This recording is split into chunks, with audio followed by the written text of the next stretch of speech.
Տեսեք, թե ինչպիսի սեր շնորհեց մեզ Հայրը, որպեսզի մենք կոչվենք Աստծո որդիներ։ Աշխարհը մեզ չի ճանաչում նրա համար, որ նրան էլ չճանաչեց։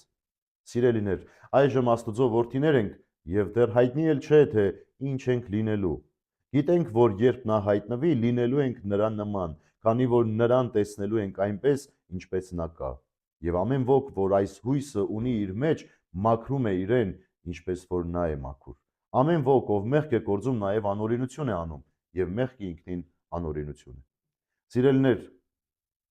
սիրով Հայրը մեզ շնորհեց մի մեծ պարգև,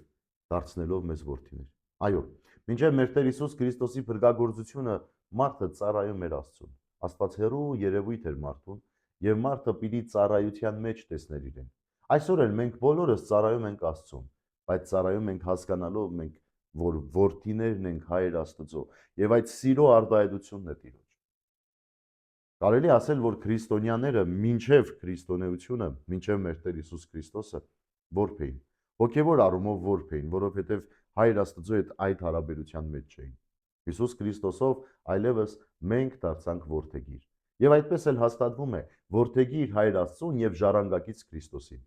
Ուրեմն սիրելիներ, Տիրոջ սերը, եթե ուզում եք տեսնել ձեր կյանքի մեջ, հասկացեք, թե որքանով եք դուք որդիական կերպարի մեջ, որքանով է ձեր որդիական առաքելությունը համապատասխանում Հայր Աստծո առաքելությանը, որքանով Հայր Աստված գոհ է ձեր կյանքից։ Իսկ դա կարելի է տեսնել, երբ մենք լինենք պատվիրանապահության մեջ, խոնարհության մեջ, լսենք Տիրոջ խոսքը եւ փորձենք ապրել դրանով։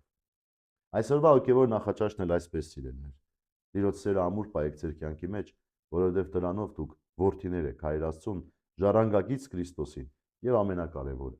հասցնելու եք մինչև հավիտենություն ձեր անձերը Տիրոջ հետ հավիտենապես ապրելու։ Քրիստոս հայրավի մեռելոց, ձեզ եւ մեզ մեծ ավետիս։